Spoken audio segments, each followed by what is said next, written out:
어떤 교회 천년부 전도사님이 기도회를 인도했습니다. 전도사님은 성도들을 향해서 나 자신만을 위해서 기도하지 말고 이제 부모님과 교회와 국가를 위해서 기도하라고 말했습니다. 그랬더니 어떤 자매가 그 말을 바로 적용해서 하나님, 부모님을 위해서 기도합니다. 우리 부모님이 좋은 사위를 얻도록 해주세요. 그래서 딸인 내가 좋은 도움을 좀 얻을 수 있도록 도와주세요. 라고 기도했다고 합니다. 이 기도 내용을 들었을 때 불신자의 기도 내용과 다를 것이 없다고 느껴지지 않습니까? 그런데 많은 분들이 누군가를 위해 기도 부탁을 받으면 대부분 이런 기도를 하십니다. 오늘 본문에서 바울은 에바브라에게 전해 들은 것이 다인 이 생면부지의 골로새 교인을 향한 중보 기도를 막 절절히 합니다. 그들을 향한 감사에서 더 나아가 하나님의 뜻을 이루는 교회가 되기를 기도합니다. 바울의 기도는 다른 사람을 위한 중보 기도의 모범으로 여겨집니다. 이 시간엔 너희를 위한 기도를 통해 바울이 하나님께 성도들을 위하여 기도를 드릴 때 그 내용은 무엇이었는지, 성도들의 삶을 지켜보는 바울의 관심은 어디에 집중되어 있는지 같이 살펴보도록 하겠습니다. 그리고 우리 자신과 다른 사람들을 위해 어떻게 기도해야 할지 돌아보는 계기가 되었으면 좋겠습니다. 바울은 너희를 위해 기도할 때 첫째로 기도가 응답되어도 기도를 그치지 않습니다. 이것은 바울의 기도 방식입니다. 9절입니다. 이로써 우리도 듣던 날부터 너희를 위하여 기도하기를 그치지 아니하고 구하노니, 이로써는 무슨 뜻입니까? 3절에 바울은 골로새 교회 성도들의 믿음과 사랑 때문에 하나님께 감사드렸습니다. 그리고 6절에 그들이 하나님의 은혜를 깨닫고 열매 맺었다는 소식도 들었습니다. 바울의 기도가 응답이 된 것입니다. 일반적으로 우리는 기도가 응답되었으니까 이제 이로써 기도를 그쳐야겠구나, 그렇게 생각하지 않겠습니까? 그런데 바울의 이로써는 한마디로 말해 기도가 응답되었지만 그때부터 또다시 기도한다는 뜻입니다. 공부할 때뿐만 아니라 형통할 때도 기도해야 합니다. 기도가 응답되었어. 문제가 잘 풀렸네. 그래서 요즘 기도할 일이 없는데? 이러시면 안 된다는 것입니다. 형통할 때 더욱 기도를 그치지 않아야 합니다.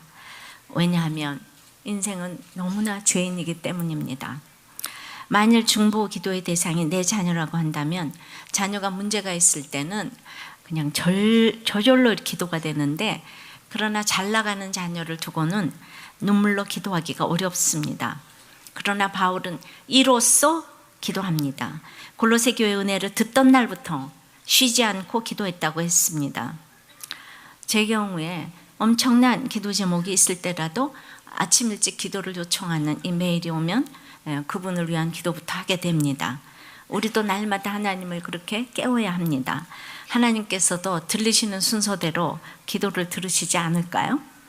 바울의 기도 방식의 또 다른 특징은 내가 아닌 우리가 너희를 위하여 함께 기도한다는 점입니다. 우리는 바울과 디모데를 포함하는 바울의 지체들을 말하는 것이죠. 우리와 너희는 너무도 중요한 교회의 요소입니다. 기도의 골방에 들어가 혼자 씨름해야 될 때도 있지만은 너희를 위한 중보 기도를 하려면 지체들의 상태와 기도 제목을 알아야 합니다. 사람에 대한 차별 없는 관심과 애정이 있어야 들립니다. 아는 만큼 보이고 아는 만큼 들립니다. 또한 들려지는 것이 중요하고 들려주는 것이 중요합니다. 그래서 이로써 듣던 날부터가 중요합니다. 이번에 제가 팔 아픈 기도 제목을 내어놓았더니 우리 온 성도들이 얼마나 관심을 가지고 기도해 주셨는지 그 관심과 애정과 사랑을 제가 온몸과 마음으로 느꼈습니다. 덕분에 아주 좋아졌습니다. 제 몸이 제 것이 아니라는 생각이 들었고, 하나님께서 정말 저를 호호 불어서 데리고 가시는구나, 이렇게 체감하고 있습니다. 다 여러분들의 기도 덕분입니다. 공개적으로 기도 제목 내놓았다가 이렇게 수많은 분들의 기도로 인해서 저는 받은 은혜가 크지만은 우리는 연약하기 때문에 이웃들의 기도 제목을 다 외우기가 어렵습니다. 예, 저도 여러분들의 기도 제목을 다 외우기가 어려워요. 예, 게다가 공개적으로 요청하기 어려운 기도 제목을 가진 분들도 계십니다. 그래서 우리들 교회 중보기도 팀이 있습니다. 중보기도 팀에는 기도의 동력자를 길러내는 중보기도 학교와 중보기도 파수꾼, 중보기도 특공대가 있습니다. 중보기도 학교에 참석하신 어떤 분은 우리들 교회가 굴러가는 원동력은 바로 여기에 있다고 그러시더라고요. 그래서 하나님의 뜻을 알기 위해선 말씀을 봐야 하지만 하나님을 움직이시게 하려면 기도해야 합니다. 교회를 위한 기도가 끊어지지 않도록 시간을 정해 중보기도실에서 기도로 섬기고 계십니다. 여러분들이 요청한 긴급 기도 제목, 목장에서 또 낸 기도 제목, 또 나라와 민족을 위한, 선교사들을 위한 이런 제목들이 응답될 때까지 지속적으로 이제 기도하시고 있습니다. 그런즉 응답된 분들은 또 감사하다고 감사기도 제목을 내십니다. 그러다 보니까 기도가 그치질 않습니다. 지체들과 수시로 기도 제목을 나누시기를 바랍니다. 우리들께 홈페이지를 들어가면 기도 제목이 계속해서 업데이트되고 있습니다. 또 목원들이 카톡방에 올린 기도 제목을 이제 일을 하다가도 잠시 기도해 주시기 바랍니다. 교회가 커지니 곳곳에서 인터넷 방송으로 예배 드리는 분들이 기도 제목을 보내오십니다.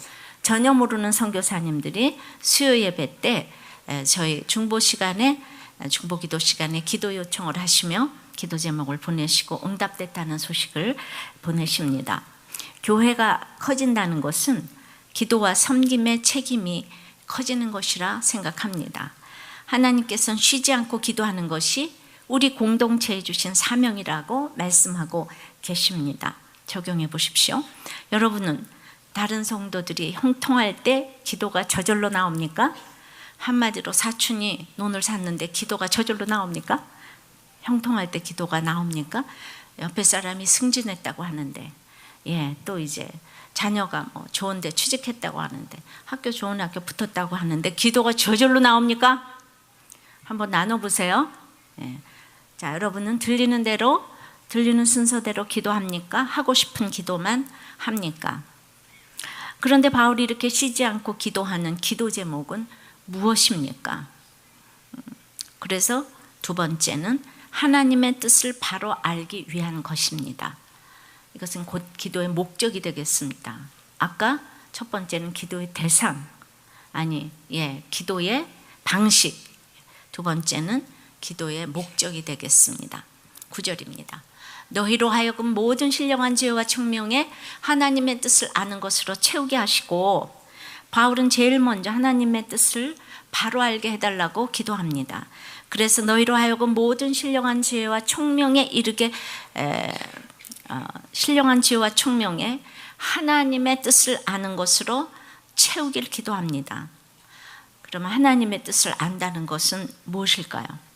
하나님도 삶의 지혜처럼 나이가 많을수록, 시간이 흐를수록 자연스럽게 더 많이 알게 되는 것일까요? 아니면 성경의 교리를 집중적으로 파고 여러 신앙의 인물들을 멘토로 하면 알게 되는 것일까요? 하나님을 안다는 것은 지식이 아닌 삶의 경험으로 아는 것을 말합니다. 골로새 교회의 문제는 지나치게 사변화된 사색과 철학적 이론으로 신앙이 위협받는 것이었습니다. 하나님을 삶에서 만난 경험이 없는 사람은 자기가 아는 옳고 그름으로 도덕과 윤리의 가치관으로 세상에 이기고 또 이기려는 가치관으로 교회와 사람을 볼 수밖에 없습니다. 아파보지 않은 사람은 아픔이 무엇인지 모르기에 옳은 말, 위로의 말을 해도 돌을 던지는 것 같은 상처를 줄 때가 있습니다. 욥의 친구들처럼 옳은 말을 하는 것이 옳은 것만은 아닙니다. 옳은 일을 하는 것이 꼭 옳은 것만은 아닙니다. 또 옳은 말, 옳은 일, 이게 다 옳은 것만은 아니에요. 나의 옳은 말을 하는 것보다는 예수 그리스도의 이름으로 말하는 것이 중요하고, 나의 옳은 일을 하는 것보다는 예수 그리스도의 법을 세우는 것이 중요합니다. 예수 그리스도의 법이 무엇입니까? 바로 사랑입니다. 예수님은 우리의 죄를 비판하기 위해 오신 것이 아니라 죄 가운데서 구원하시기 위해서 오셨습니다. 하나님의 뜻을 안다는 것은 예수님이 이 땅에 오신 이유를 아는 것이고, 그것은 곧 하나님의 사랑을 알게 되는 것입니다. 여러분이 옳은 말보다는 살리는 말을 하시고, 그리고 사랑의 말을 하게 되기를 주님의 이름으로 축원합니다. 요즘 이단 중에는 신천지, 하나님의 교회 등이 맹위를 떨칩니다. 성경을 일부만 똑 따서 왜 우리가 이렇게 안 풀리는가? 성경을 몰라서 그렇다 이러면서 성경으로 묘하게 기복을 가르칩니다. 짝짓기 이렇게 해가지고. 그러니까 고난이 해석이 안 되는 사람들은 솔깃해서 넘어가곤 합니다. 우리들 교회도 고난이 해석이 안 되는 분들이 오십니다. 똑같은 질문이지만 그 해석은 구속사와 세속사에 엄청난 차이가 있습니다. 구약 성경 여호수아서에 나오는 가나안 땅 여리고 기생 라합은 그 이스라엘의 정탐꾼들을 숨겨주고 여리고를 배반했지만은 믿음의 족보에 올라갔습니다. 그러나 여리고 쪽에서 보면 매국노 아니겠습니까?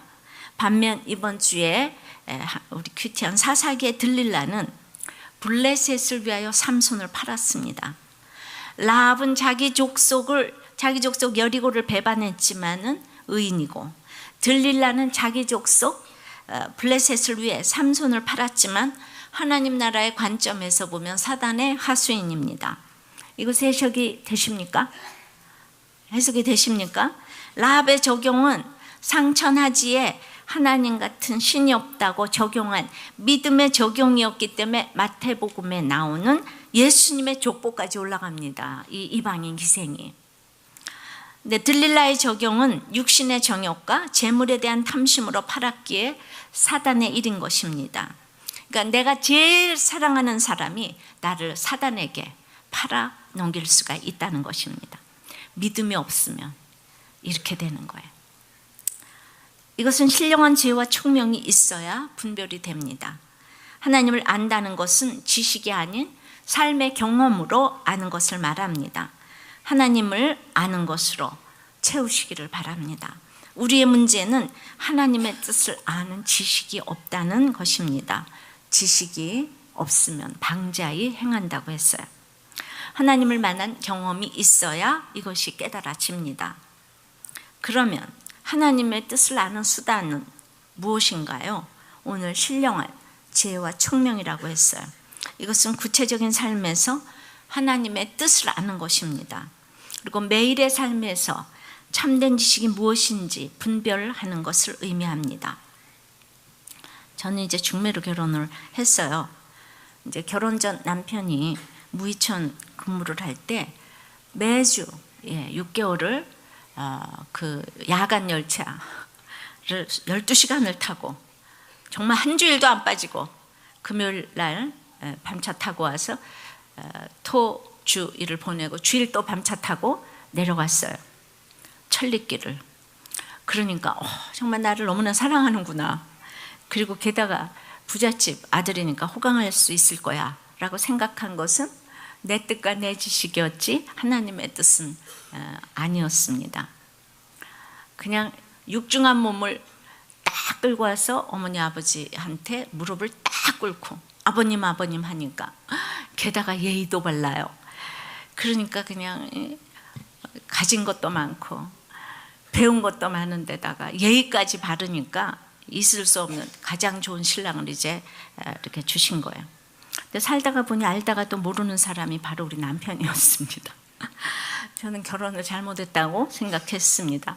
내 자신도 그렇고 주변에서도 제가 다 아깝다고 저를 불쌍히 생각했습니다. 그때 만약 이혼했었다면 어떻게 됐을까요? 10길 못 속은 알아도 한 길 사람 속은 이제 모른다는 이 말이 있습니다. 근데 다른 사람뿐 아니라 내 자신에 대해서도 모르는 것이 우리 인생입니다. 그래서 하나님에 대해서 알아야 나를 아는 거예요. 그러나 하나님의 뜻을 그렇게 해서 알면 여기서 나를 알고 상대방을 알게 됩니다. 배우자와 자녀를 알게 됩니다. 그래서 무엇이 상대방에게 가장 최선일지 두려움이 아니라 진정한 사랑으로 다가갈 수 있는 것입니다. 하나님을 인격적으로 만난 후에 남편의 구원을 위해서 병원이 망하는 것이 그 사람에게는 가장 큰 공고함일 것 같아서 그런 기도를 한 적이 있다고 했습니다. 인간적으로 보면 아내가 그런 기도를 한다는 것이 말이 됩니까? 말도 안 되는 것 같지만 우리 아까 간증하신 집사님도 15년인가 만에 암이 걸려서 돌아오셨잖아요. 근데 믿음이 없으니까 차마 그렇게 기도를 못 하는데 저는 이제 영생이 최고라는 것을 아니까 암은 아니지만 병원이 망하도록 그게 조금 낫지 않아요? 예. 건강을 가져가면 또 뭘 못할 것 같으니까. 그런데 그 하나님께서 그만큼 남편의 구원에 대해 절박한 마음을 주셨기 때문에 두려움 없이 기도할 수 있었습니다. 정말 하나님 나라만 바라보지 않았다면 할 수 없는 기도였습니다. 제가 워낙 기도를 세게 했기 때문에 오늘날 이런 이상한 일이 이렇게 일어나고 여러분들이 저를 바라보고 뭐 이러고 있네요. 정말 제가 하나님을 좀 이제 사랑했던 것 같아요. 환란이 우리를 양육시켜가는 주제가 된다고 합니다. 고난을 당하더라도 몸이 아프고 망하더라도 이를 통해 조금이라도 더 일찍 하나님의 뜻을 아는 것으로 채워진다면 그것만큼 축복이 어디 있겠습니까? 그런 사람, 그런 공동체는 하나님께서 완전히 책임지실 것입니다. 우리 QTM의 이사이신 정근도 목사님은 지혜란 하나님을 영화롭게 하고 그분을 영원토록 즐거워하는 삶에 도달하기 위한 최선의 방법을 아는 것이라고 했어요. 총명은 매일 실제 삶의 상황 속에 그것을 구체적으로 활용하는 분별력, 응용력을 의미한다고 했습니다. 다시 말해 신령한 지혜와 총명이란 이단에서 말하는 신비스러운 체험, 예언 이런 것이 아닙니다. 구체적인 삶에서 하나님의 뜻을 아는 것입니다. 적용해 보세요. 여러분은 어떤 부분에서 하나님의 뜻을 알고 싶습니까? 주식에 대해서 알고 싶어요? 결혼에 대해서 알고 싶으세요? 하나님의 뜻을 아는 것으로 채워지기를 사모하십니까? 그러려면 고난이 와도 말씀을 사모하게 해달라고 그렇게 기도할 수 있어야 합니다. 여러분은 배우자와 자녀에 대해서 얼마나 알고 있습니까? 한번 나눠보세요.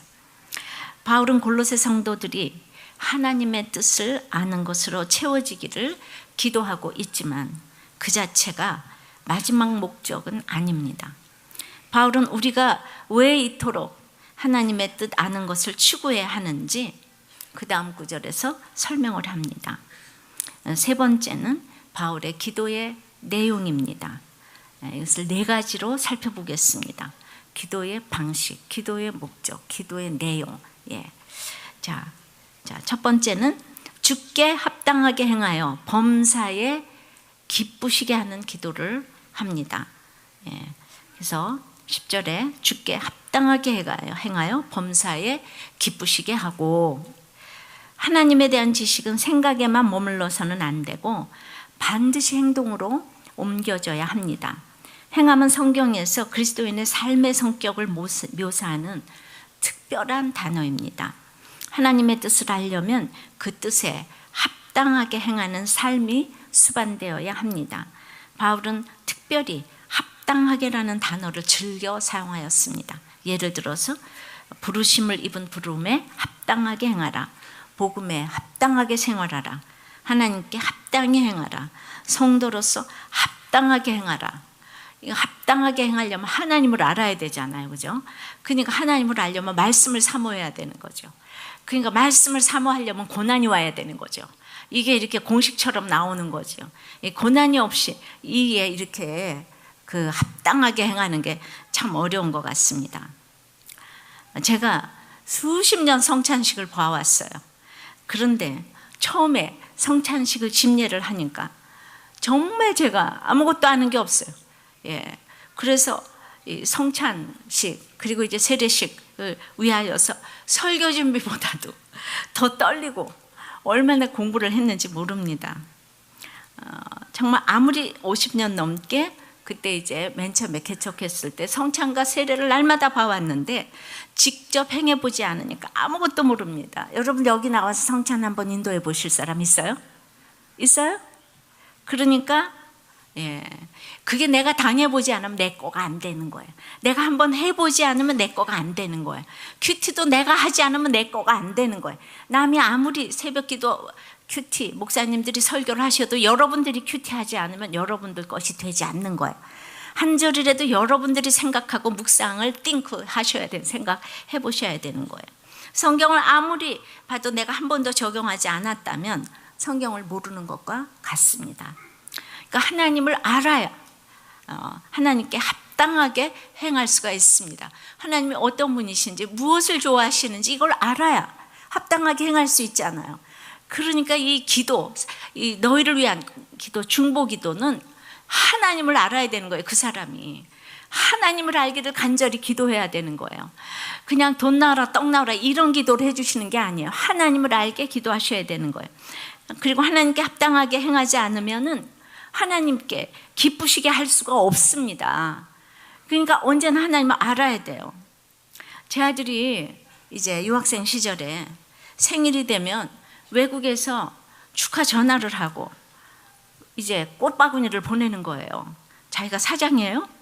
그런데 그냥 별로 할 말도 없는데 엄마 안녕, 엄마 안녕 이러고 끊어요. 그냥 또 그러고 뭐 괜찮으세요? 뭐 이런 참 그러니까 근데 저는 이제 걔가 전화를 하고 뭐 꽃바구니 보낸 것까지 좋아요. 근데 왜 그게 내 돈 가지고 하니까 내가 기분이 나쁘다 이거지요. 학생의 시절에. 그러니까 아니 그 요새는 카톡이 돈이 안 들잖아요. 근데 이 90년대에는 그 장거리 전화, 국제 전화가 비싸잖아요.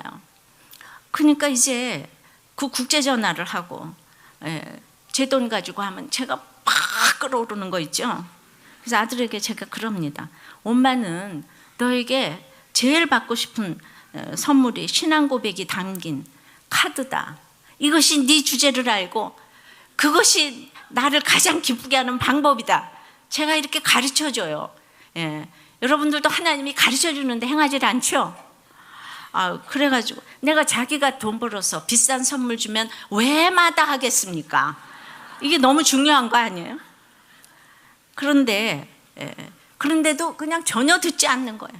또 되면 보내는 거예요. 아들은 이렇게 얘기합니다. 엄마가 남편이 없으니까 자기가 아빠 대신 선물을 줘야 한다고. 엄마가 얼마나 또 아무도 날 찾는 이 없어 이러면서 외로워하고 있겠냐고. 그건 지 생각이지. 그죠? 그러면 저는 아들에게 야 빨리 안 끊어 이제 그렇게 소리를 질렀습니다. 돈이 막 착착 넘어가는 거 같은 거예요. 하나님도 마찬가지입니다. 엉뚱한 기도하는 성도님들에게 빨리 그 기도 안 그쳐 라고 말하실 것이에요. 그리고 네 주제를 좀 알아라. 기도도 어떻게 그런 기도만 하냐 이제 이러실 것입니다. 그렇게 기도하는 사람들은 적용이 안 되는 인생입니다. 그래서 아들은 엄마를 기쁘게 한다고 비싼 선물 사고 돈 쓰고도 욕을 바가지로 먹습니다. 여러분들도 부지런히 교회 오고 큐티하고 새벽기도 하고 이렇게 하고 나오는데 혹시 하나님께 욕을 바가지로 먹고 있진 않아요? 그러니까 맨날 하나님께 내가 삐졌다고 이러고 이게 하나님께 욕 먹는다고 내가 뭘 하면 잘한다는 게 없어. 우리 하나님은 왜 모든 일이 안 되는 거야 이러는 거잖아요. 이게 하나님한테 욕을 바가지로 먹는 거예요. 날 이게 욕하는 거지? 적용해 보세요. 여러분들은 주께 합당히 행합니까? 사람에게 합당히 행합니까? 이렇게 합당하게 행하고 기쁘시게 하면 두 번째는 모든 선한 일에 열매를 맺게 하시며로 이어집니다. 10절입니다. 모든 선한 일에 열매를 맺게 하시며 하나님을 아는 것에 자라게 하시고. 선한 일이라는 것은 주님의 일입니다. 그러나 우리는 모두 자기 일의 열매를 또 맺기에 바쁩니다. 자기 일의 열매 맺는 사람에게 선한 것이 없습니다. 사사시대를 보면 사사들이 다 그때 왕이 없으므로 자기 소견에 옳은 대로 행했다고.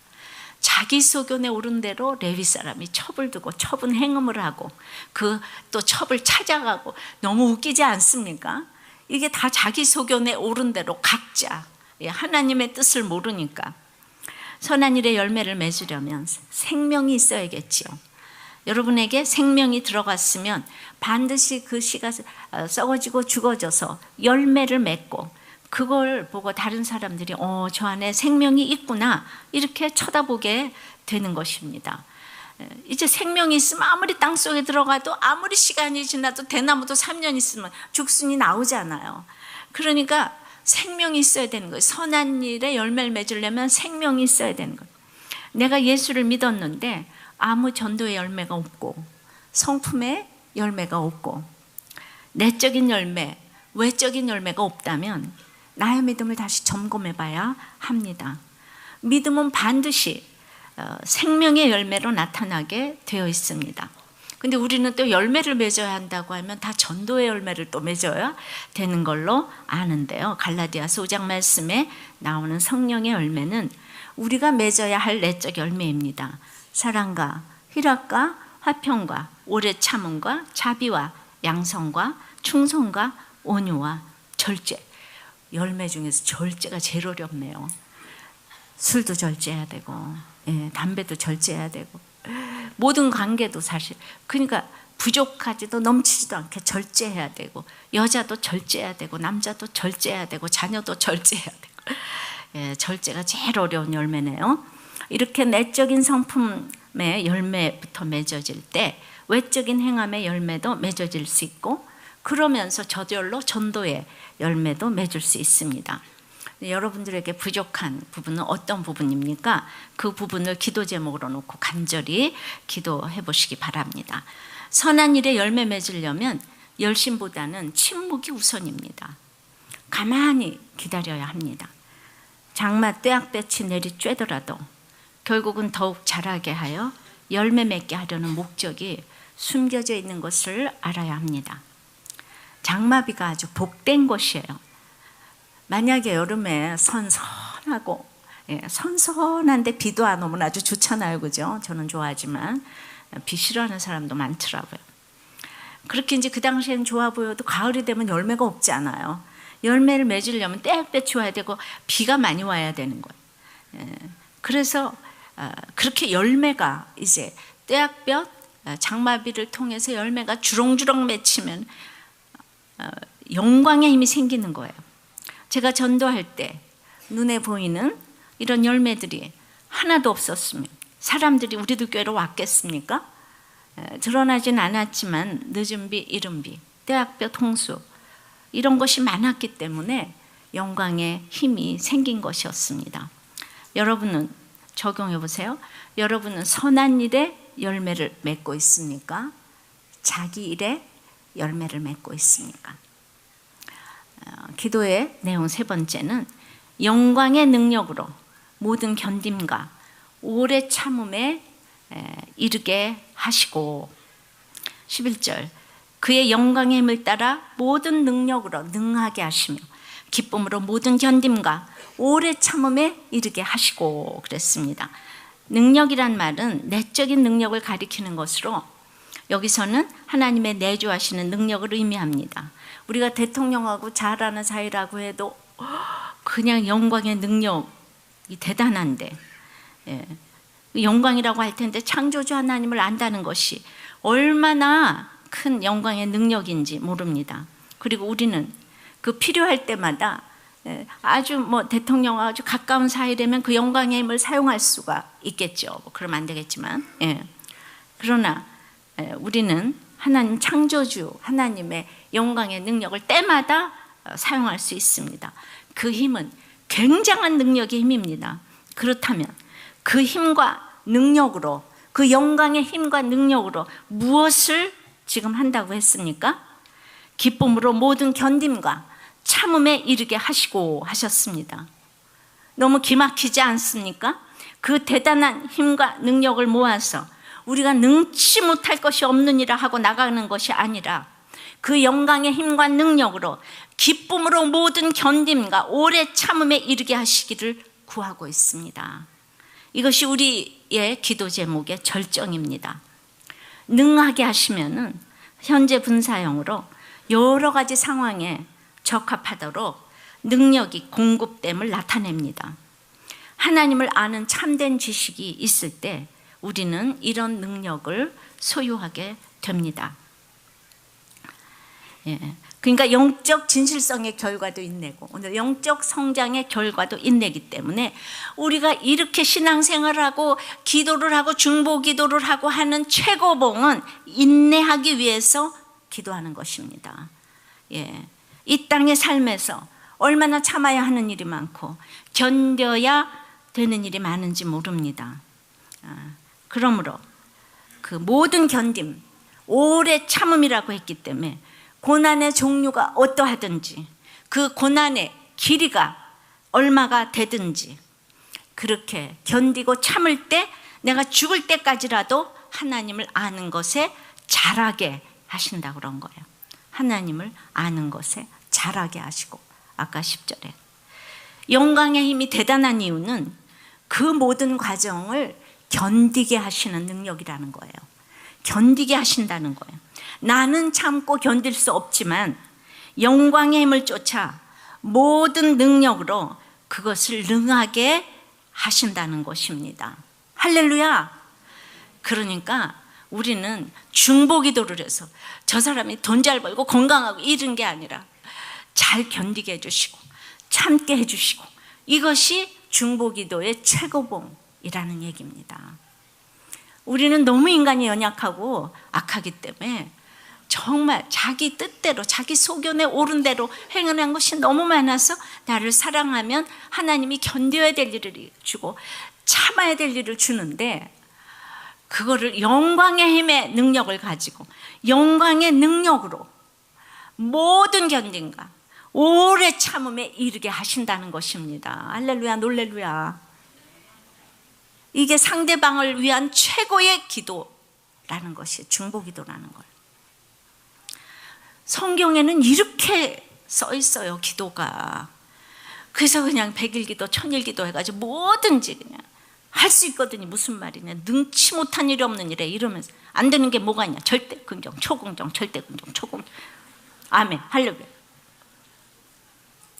그것도 틀린 말은 아니지만요, 우리에게는 견뎌야 될 것이 너무 많고 참아야 될 일이 너무 많은 것이 아주 감사의 제목이 돼야 합니다. 여기서 끝까지 견디는 자는 구원을 얻으리라 마태복음 24장 13절에 약속하셨으니까 끝까지 견디어 구원에 이르도록 서로가 중보기도 해주고 격려해준 우리 목장과 우리들 교회와 한국교회가 되기를 바랍니다. 세계 교회가 되기를 바랍니다. 그러니까 참지 못할 일은 없습니다. 견디지 못할 일은 없습니다. 적용해 보세요. 영적 진실성의 결과는 인내입니다. 여러분은 영광의 능력으로 인한 이 모든 견딤과 오래 참음이 있습니까? 이것이 정말 좋은 기도 제목이라고 생각하십니까? 바울의 중보기도의 모범은 에베소, 빌립보, 골로새 똑같이 나와 있어요. 굉장한 이 중보기도의 모범입니다. 무엇이라고요? 어떤 일을 해도 참고 견디고, 이것이 최고의 믿음의 성숙한 모습이라는 것이에요.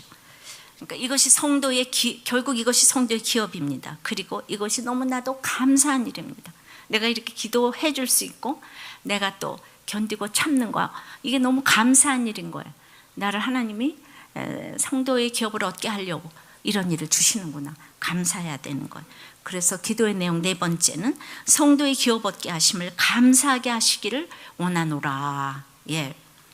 12절, 우리로 하여금 빛 가운데서 성도의 기업의 부분을 얻게 합당하게 하신 아버지께 감사하게 하시기를 원하노라. 감사의 제목 중에 가장 큰 것은 아버지께서 성도의 기업을 얻기에 합당하게 하신 것입니다. 어떻게 성도가 될 수 있겠습니까? 어떻게 내가 하나님께 부르심을 받아서 구별된 성도로 이렇게 이 땅에 성도로 자리매김을 할 수 있겠습니까? 내가 성도가 되면 하나님께서 다 책임져 주실 것인데 이 모든 것은 성도가 돼야만 감사한 건데 이 성도로 이제 성도의 기업의 부분을 얻기에 합당하게 하신 분이 아버지라는 거예요. 그러니까 아버지께 감사해야 된다는 거예요. 참는 것도 견디는 것도 아버지 때문에, 내가 성도기 때문에. 그래서 내가 성도가 될 수 있다는 거, 이것이 얼마나 감사한지, 그거 이상도 이하도 아니라는 거예요. 제가 큐티를 하며 여러 차례 골로새서를 이제 이렇게 묵상할 때 또다시 돌아오고 또다시 돌아와도 저희 아이들이 눈에 보이는 것도 없고 잡히는 것도 없고, 시험마다 떨어지고 취직도 안 되고, 또 이제 결혼도 안 됐지만은 예수를 믿는 믿음만은 분명했어요. 그러면 됐지 않아요? 그래서 모든 일에 그렇게 안 되는 게 많으니까 이렇게 이제 말씀을 붙잡았어요. 그런데 제가 이제 오랫동안 이렇게 큐티를 하면서 너무 이제 안 되는 게 많으니까 여러분들이 시험 들을 것 같은 생각이 들어서, 정말 저는 떨어져 본 일이 없는데 우리 아들은 떨어지고 또 떨어지고 하니까, 맨 처음엔 인류 초등학교를 나와서 인류 중고등학교를 다니니까 당연히 학교 때문에 강남까지 이사를 왔는데 당연히 내 후배가 되지 않을까, 이런 야무진 꿈을 꾸다가 중학교 1학년 첫 번 시험에서 너무 시험을 잘 봐가지고 제가 지금도 기억하는 3등. 근데 곧 아버지가 돌아가시고 그 다음서부터 공부를 안 하고, 아니 우리 아들한테는 큰 그 질병인 잔병이라는 게 있어요.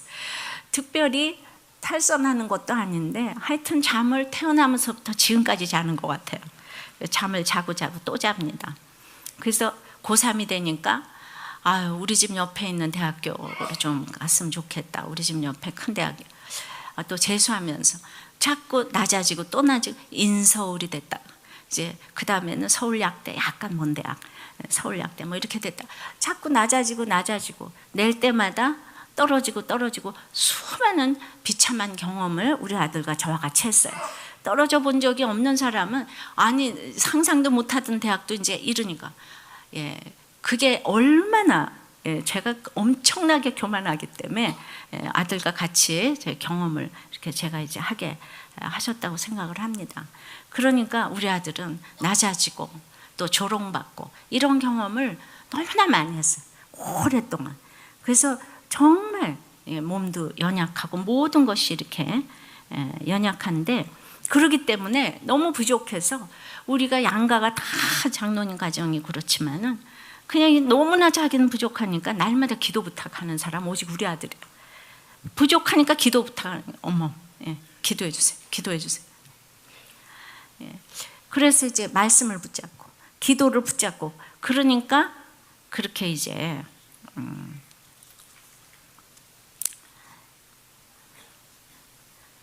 그냥 기도가 필요한 인생, 그죠? 우리가 부족해서 기도가 이제 필요한 인생, 이것이 참 성도의 기업을 얻었으니까 더 이상 바랄 것이 없잖아. 그러니까 힘드니까 교회는 꼭 나와요. 교회는 나와도 뭔가 말씀이 잘 들리지도 않고, 그래도 교회는 나와요. 그래서 내 아들이 어떻게 저렇게 말을 못하나, 나는 이렇게 하는데, 그리고 어떻게 정말 그렇게, 난 전 세계에 큐티를 전하고 있는데 큐티도 제대로 안 되는 것 같고, 하긴 하는데 이제 하여튼 인생이, 세상의 기업은 얻지 못한다고 해도 근데 성도의 기업은 얻게 하신 아버지께 참 감사한다고 늘 기도 드렸어요. 그게 한두 해가 아니고 계속 이렇게 기도를 드립니다. 눈에 보이는 것, 잡히는 것 하나 없어도 예수 믿고 말씀을 붙잡고 걸어간다는 사실 하나만으로 감사하며 산다는 것이 생각처럼 쉬운 일은 아닙니다. 제가 이런 간증을 전해도 듣는 순간엔 그럴 수 있겠구나 하시면서도, 그래도 우리 아이는 떨어지면 안 되는데 그러십니다. 그래서 모두가 대학에 붙어서 하나님께 영광 돌려야 한다고 말합니다. 우리의 모습이 다 그렇습니다. 그러나 그것이 성도의 기업은 아닙니다. 합격을 하든 떨어지든 돈을 잘 벌든 망하든 어느 환경에서도 주님을 찬양하고 감사하는 것이 하나님께 영광 돌리는 일이고, 그것이 성도의 기업입니다. 지금 처한 환경이 빛 가운데 저에게 허락하신 성도의 기업인 것을 알았습니다. 이 가운데 역사하신 하나님을 기대하며 찬양합니다. 이런 기도를 할 수 있어야 합니다. 시편 16편은 내게 줄로 재어진 구역은 아름다운 곳에 있으며 나의 기업이 실로 아름답도다. 나에게 주신 가족은 나의 기업입니다. 하나님이 친히 손으로 재어준 가족입니다. 그래서 가족은 나에게 친히 주셨기 때문에 보물입니다. 평생 끼고 살면서 자랑해야 될 대상입니다. 어떤 사람은 결혼해서 평생 고생 안 하고 사는데 나는 남편, 아내, 자녀, 자식, 손주 때문에 평생 고생한다고 하는 분 계십니다. 성도의 기업은 누구에게 어떻게 주어질지 모릅니다. 여러분이 감당할 만하기 때문에 맡기시는 것입니다. 모두가 내 몸에 딱 맞추어진 보물입니다.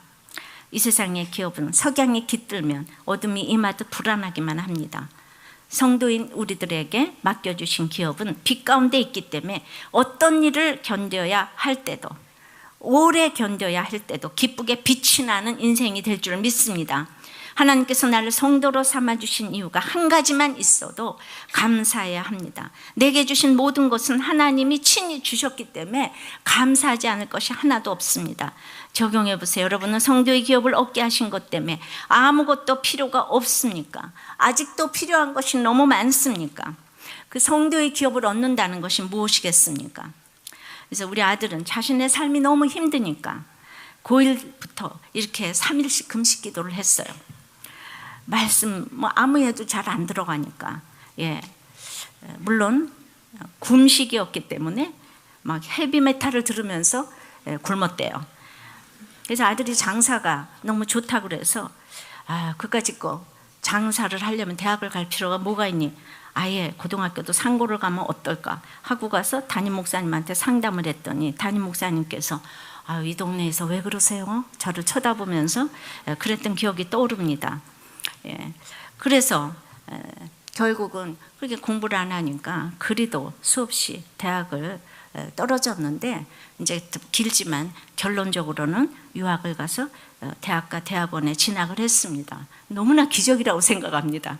한국에서도 힘든 대학을 현재 우리 집에서 학벌이 제일 좋습니다. 그런데 여전히 돌아와서 힘듭니다. 여전히 말이 어눌하고 여전히 잠을 많이 잡니다. 제가 복장이 너무나 터집니다.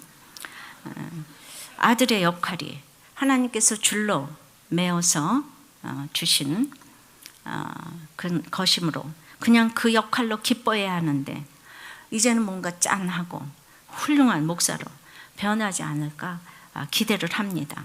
고난이 많았기 때문에 약재료로 쓸 것이 참 많은데 그래서 자꾸 영적으로 기대를 합니다. 그래서 아들이 무슨 말만 하면 너 왜 잠만 자니? 아직도 잠자니? 말을 해도 꼭 큐티로 해. 설교 말씀을 해. 돌아가신 저희 어머니와 달리 저는 여전히 잔소리를 이렇게 해댑니다. 아들이 어렸을 때나 40이 넘은 지금이나 제 잔소리의 내용은 똑같습니다. 저는 일찍 하나님을 만나 평생 하나님의 뜻을 알고자 했기 때문에 이젠 좀 하나님을 아는 것 같다고 생각했는데 아직 하나님의 뜻을 제대로 아는 것 같지 않습니다. 있는 모습 그대로 보는 것이 잘 안 됩니다. 제가 날마다 강단에서 이렇게 구하는 아들의 역할은 이 세상 그 누구도 할 수 없는 역할인데 제가 그 역할을 폄하하면서 비교하는 악이 제게 있습니다. 하버드 라운드를 이 역할을 할 수가 있겠습니까? 누가 이렇게 계속해서 30년을 넘게 강단에서 떠들어대는데 그거를 지금 앉아서 이렇게 듣고 있겠습니까? 날마다 제 얘기를 설교 이렇게 앉아서 좀 들어요. 기가 막히지 않습니까? 이 나이가 되어서도 수십 년 말씀을 봤어도 날마다 하나님의 뜻을 묵상하지 않으면 죄악된 본성의 가치관으로 생각하는 연약함이 저한테 그렇게 있는 거예요. 하지만 그 아들 역할 때문에 저뿐만 아니라 세계의 수많은 성도님들까지 수없이 하나님을 경험하면서 위로받고 깊이 하나님을 알아가게 되었어요. 그래서 하나님 자체로 기뻐하는 것을 조금씩 알게 되었는데 아들이 그 역할을 해주었기에 그것이 나의 공로, 나의 오름이 될 수 없다는 걸 압니다. 그런데 제가 어떻게 감히 아들 때문에 이러고 저러고 그냥 있는 모습 그대로 봐줘야 되겠는데 뭘 더 잘하라고 그러는지 모르는 그게 저한테 있는 거예요. 아들의 역할 때문에 지나온 시간 많은 고난의 경험에서 비롯한 삶의 지혜가 생겼다고 할 수 있습니다.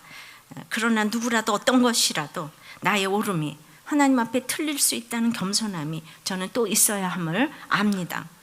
저는 이 모든 과정을 지금까지 숨겼다가 이 자리에서 처음 발표하는 것이 아니라 제가 인도했던 큐티 모임에서 30년 동안 날마다 나눴어요. 그러니 듣는 사람들도 다들 그 아들이 어떻게 됐어요? 얼마나 달라졌어요? 이게 다 질문이에요. 그런데 외적으로는 그리 큰 변화가 없는 거예요. 그냥 날마다 솔직하게 제 아들이 금식했어요. 달라진 거 없어요. 또다시 딴 청 부려요. 그래서 또 떨어졌어요. 결혼도 안 돼요. 또 이제는 결혼했는데 아이가 없어요. 이 이야기들을 수도 없이 제가 나눕니다. 하나님께서 이렇게 저희 자녀들을 하나님의 뜻을 사모할 수밖에 없는 환경으로 끌고 가시는 것이 기도 응답이라고 생각이 듭니다. 큐티를 하면서 온 것이 헛된 수고를 했다고 보지 않습니다. 제가 아들뿐만 아니라 아이들을 도마 위에 올려놓고 적용하는 것들을 그냥 각자의 역할로 당연하게 받아들이는 것이 우리 가족 큐티의 응답이라고 생각을 합니다.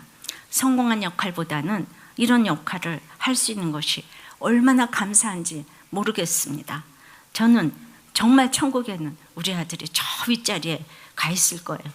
딸도 자기도 그렇다고 생각을 해요. 우리 딸도 저보다는 천국 윗자리에 가 있을 거라고 이 얘기를 우리 식구들은 다 합니다. 제가 하도 다 써먹어가지고. 근데 우리 식구들의 특징은 다 자기 자신 때문에 너무 고통스러운 사람들이라는 것입니다.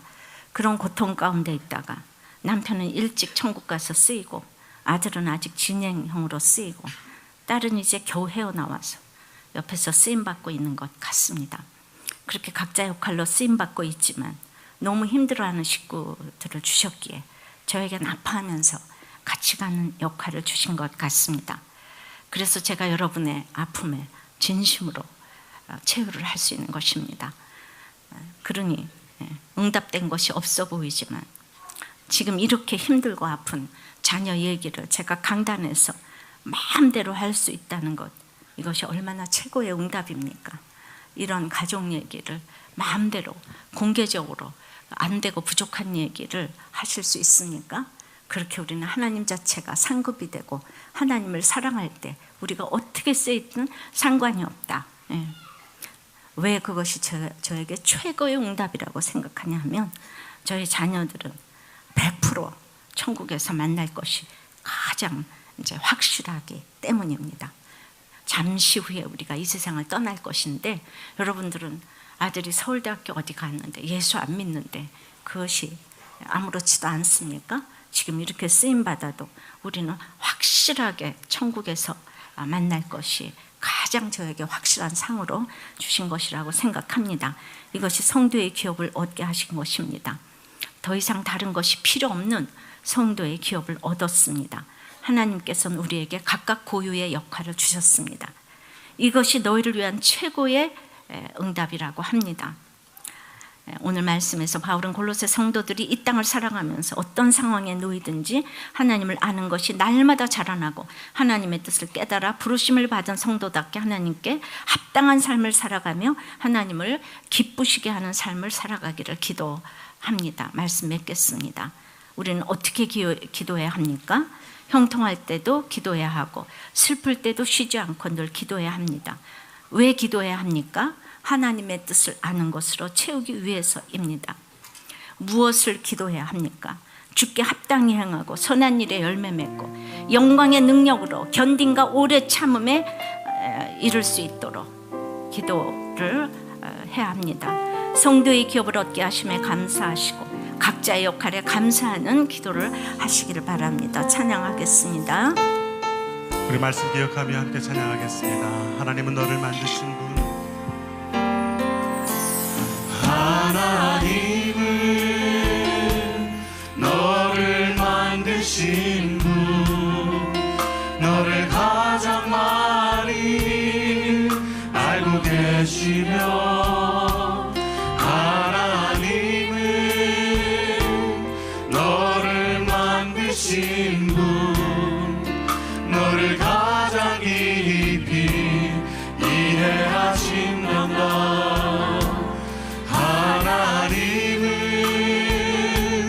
너를 지키 지키시는 절대 포기하지 않으시며 너를 절대 포기하지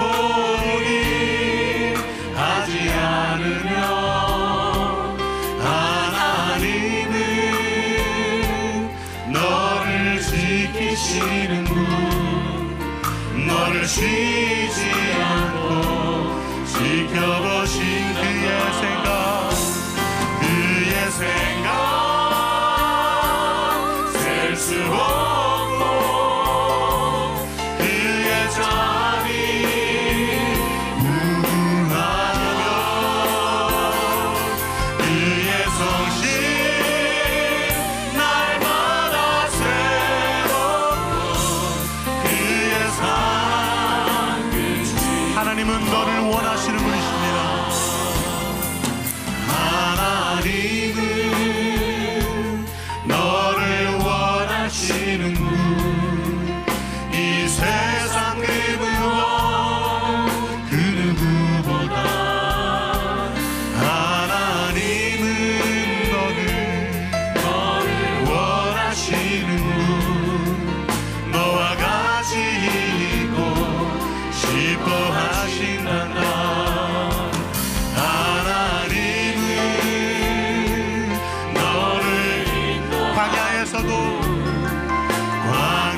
광야에서도 폭풍 중에도 하나님 우리를 인도하시는 분 너를 인도하는 분 푸른 초장으로 인도하신단다. 그의 생각 셀 수 없고 그의 자비 무궁하며 그의 성실 날마다 새롭고 그의 사랑 우리 오른손을 엎드리고 한 번 더 찬양하십시다. 그의 생각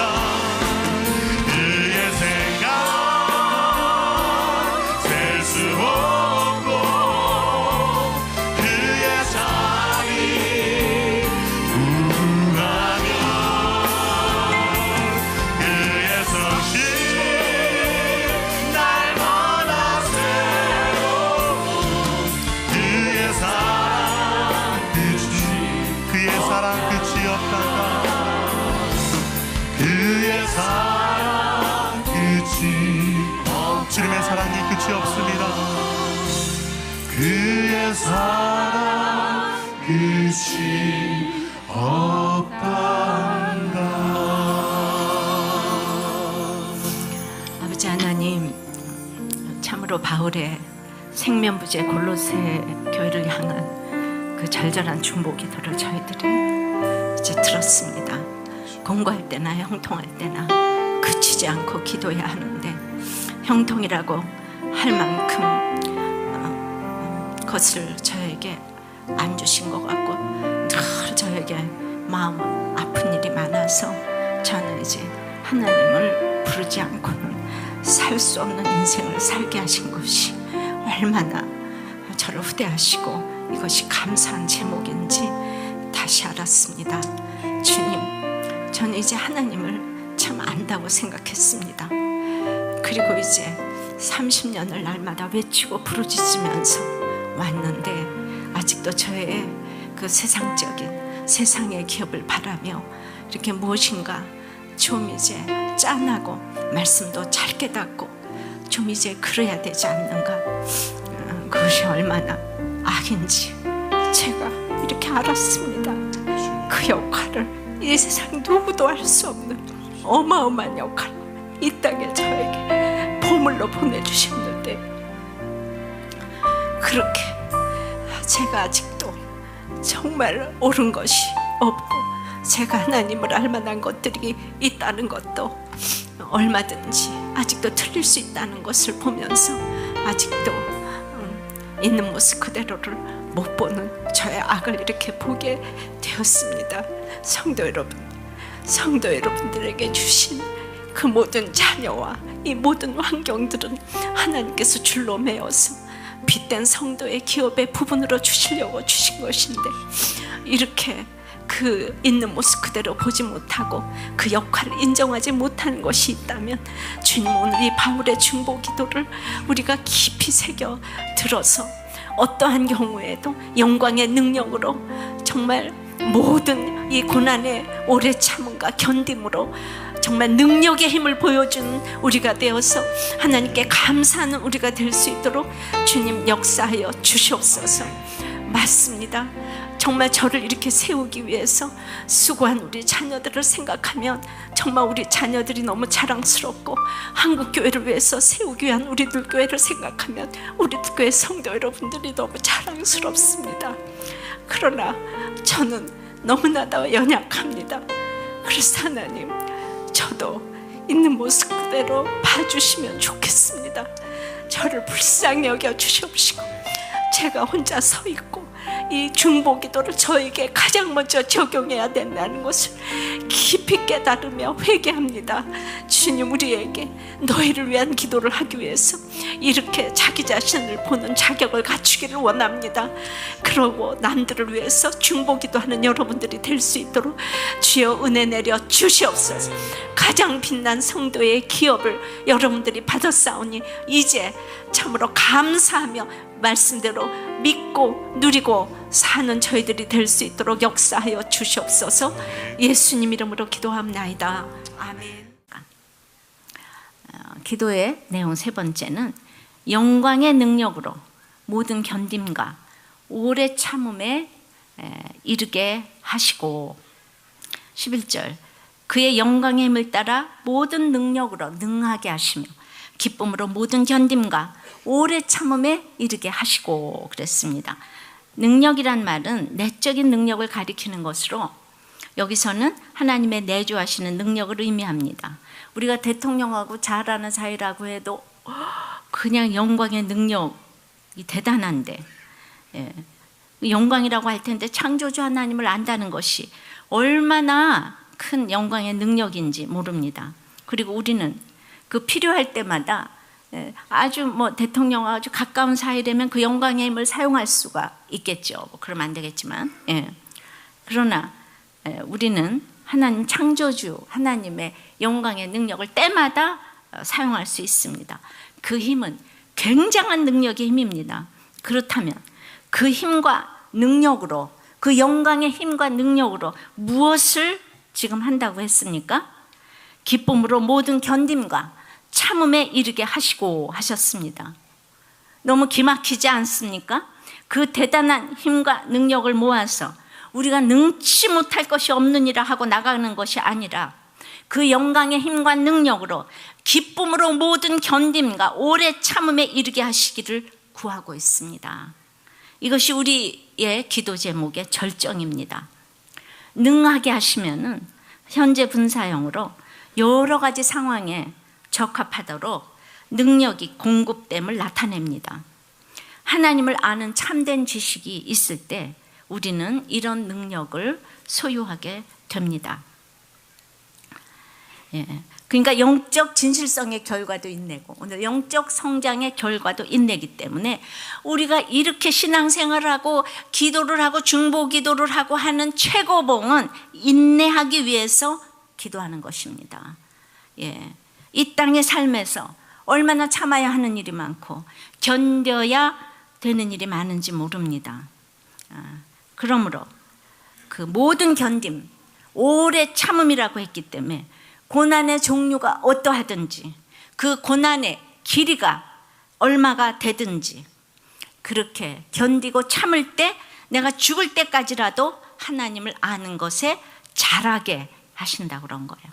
하나님을 아는 것에 자라게 하시고, 아까 10절에 영광의 힘이 대단한 이유는 그 모든 과정을 견디게 하시는 능력이라는 거예요.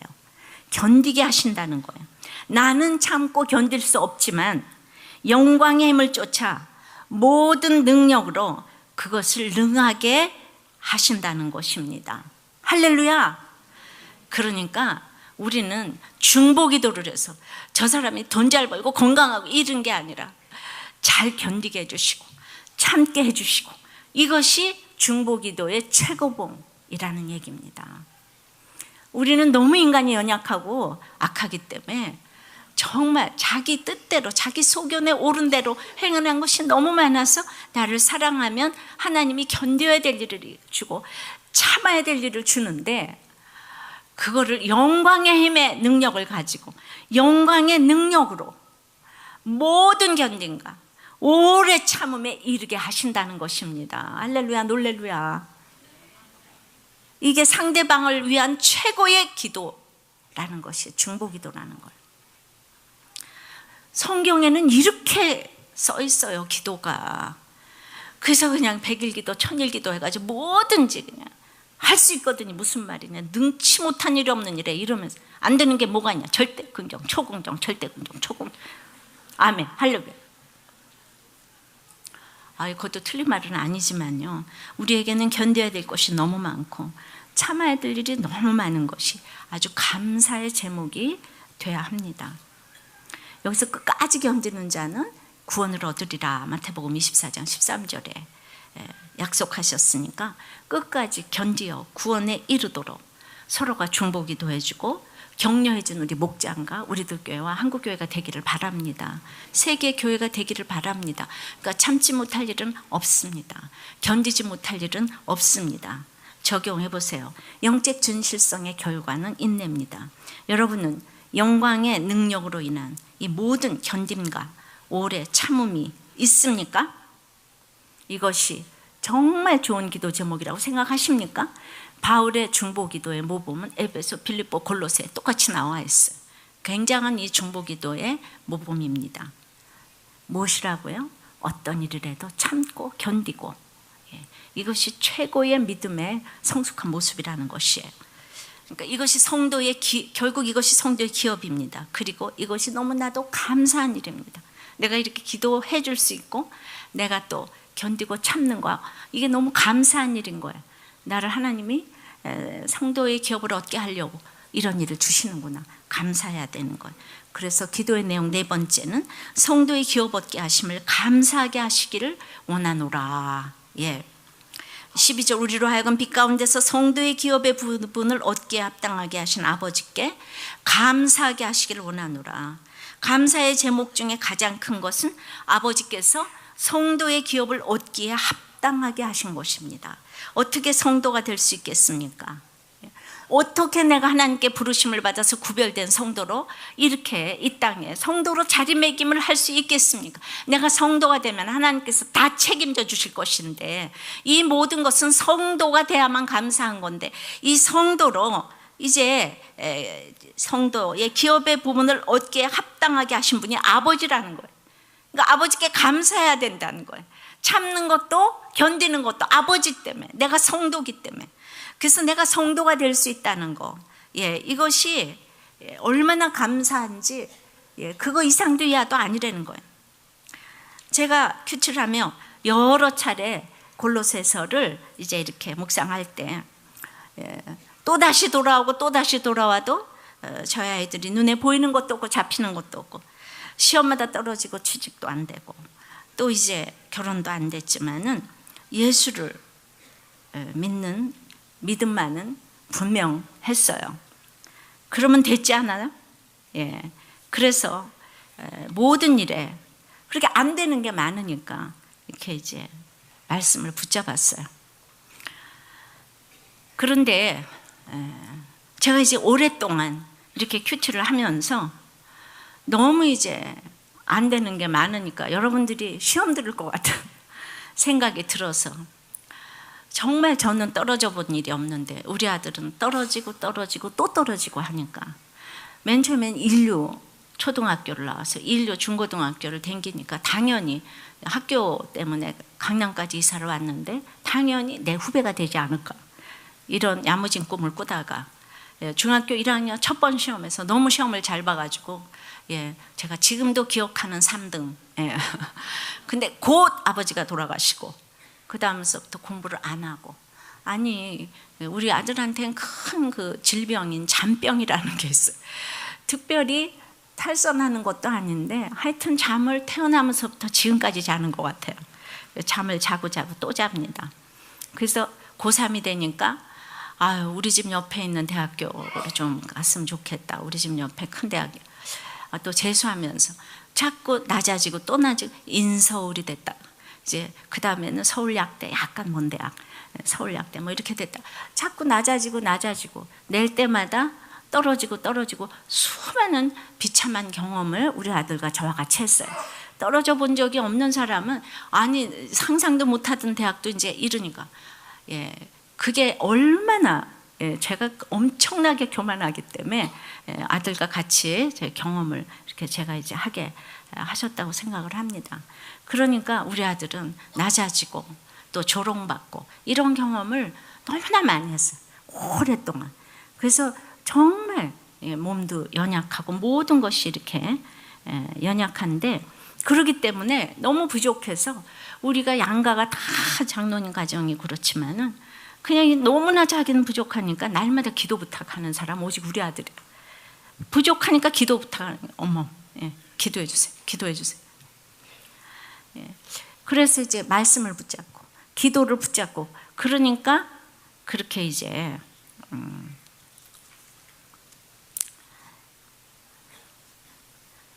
그냥 기도가 필요한 인생, 그죠? 우리가 부족해서 기도가 이제 필요한 인생, 이것이 참 성도의 기업을 얻었으니까 더 이상 바랄 것이 없잖아. 그러니까 힘드니까 교회는 꼭 나와요. 교회는 나와도 뭔가 말씀이 잘 들리지도 않고 그래도 교회는 나와요.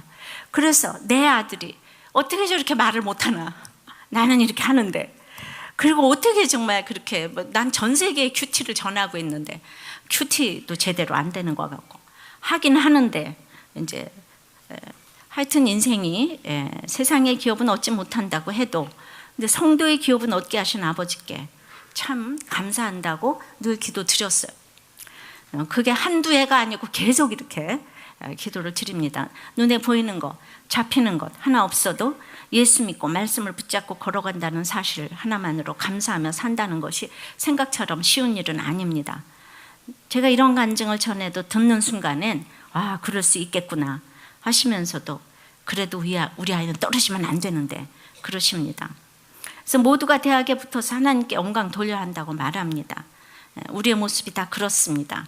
그러나 그것이 성도의 기업은 아닙니다. 합격을 하든 떨어지든 돈을 잘 벌든 망하든 어느 환경에서도 주님을 찬양하고 감사하는 것이 하나님께 영광 돌리는 일이고 그것이 성도의 기업입니다. 지금 처한 환경이 빛 가운데 저에게 허락하신 성도의 기업인 것을 알았습니다. 이 가운데 역사하신 하나님을 기대하며 찬양합니다. 이런 기도를 할 수 있어야 합니다.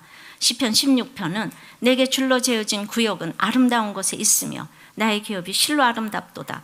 나에게 주신 가족은 나의 기업입니다. 하나님이 친히 손으로 재어준 가족입니다. 그래서 가족은 나에게 친히 주셨기 때문에 보물입니다. 평생 끼고 살면서 자랑해야 될 대상입니다. 어떤 사람은 결혼해서 평생 고생 안 하고 사는데 나는 남편, 아내, 자녀, 자식, 손주 때문에 평생 고생한다고 하는 분 계십니다. 성도의 기업은 누구에게 어떻게 주어질지 모릅니다. 여러분이 감당할 만하기 때문에 맡기시는 것입니다. 모두가 내 몸에 딱 맞추어진 보물입니다.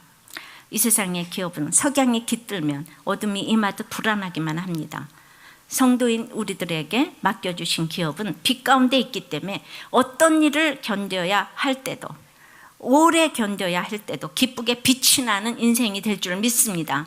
하나님께서 나를 성도로 삼아주신 이유가 한 가지만 있어도 감사해야 합니다. 내게 주신 모든 것은 하나님이 친히 주셨기 때문에 감사하지 않을 것이 하나도 없습니다. 적용해 보세요. 여러분은 성도의 기업을 얻게 하신 것 때문에 아무것도 필요가 없습니까? 아직도 필요한 것이 너무 많습니까? 그 성도의 기업을 얻는다는 것이 무엇이겠습니까? 그래서 우리 아들은 자신의 삶이 너무 힘드니까 고1부터 이렇게 3일씩 금식 기도를 했어요. 말씀 아무 해도 잘 안 들어가니까 물론 금식이었기 때문에 막 헤비메탈을 들으면서 굶었대요. 그래서 아들이 장사가 너무 좋다고 그래서 그까짓 거 장사를 하려면 대학을 갈 필요가 뭐가 있니? 아예 고등학교도 상고를 가면 어떨까 하고 가서 담임 목사님한테 상담을 했더니 담임 목사님께서 이 동네에서 왜 그러세요? 저를 쳐다보면서 그랬던 기억이 떠오릅니다. 그래서 결국은 그렇게 공부를 안 하니까 그리도 수없이 대학을 떨어졌는데, 이제 길지만 결론적으로는 유학을 가서 대학과 대학원에 진학을 했습니다. 너무나 기적이라고 생각합니다. 한국에서도 힘든 대학을, 현재 우리 집에서 학벌이 제일 좋습니다. 그런데 여전히 돌아와서 힘듭니다. 여전히 말이 어눌하고 여전히 잠을 많이 잡니다. 제가 복장이 너무나 터집니다. 아들의 역할이 하나님께서 줄로 매어서 주신 그 것이므로 그냥 그 역할로 기뻐해야 하는데, 이제는 뭔가 짠하고 훌륭한 목사로 변하지 않을까 기대를 합니다. 고난이 많았기 때문에 약재료로 쓸 것이 참 많은데, 그래서 자꾸 영적으로 기대를 합니다. 그래서 아들이 무슨 말만 하면 너 왜 잠만 자니? 아직도 잠자니? 말을 해도 꼭 큐티로 해. 설교 말씀을 해. 돌아가신 저희 어머니와 달리 저는 여전히 잔소리를 이렇게 해댑니다. 아들이 어렸을 때나 40이 넘은 지금이나 제 잔소리의 내용은 똑같습니다. 저는 일찍 하나님을 만나 평생 하나님의 뜻을 알고자 했기 때문에 이젠 좀 하나님을 아는 것 같다고 생각했는데, 아직 하나님의 뜻을 제대로 아는 것 같지 않습니다. 있는 모습 그대로 보는 것이 잘 안 됩니다.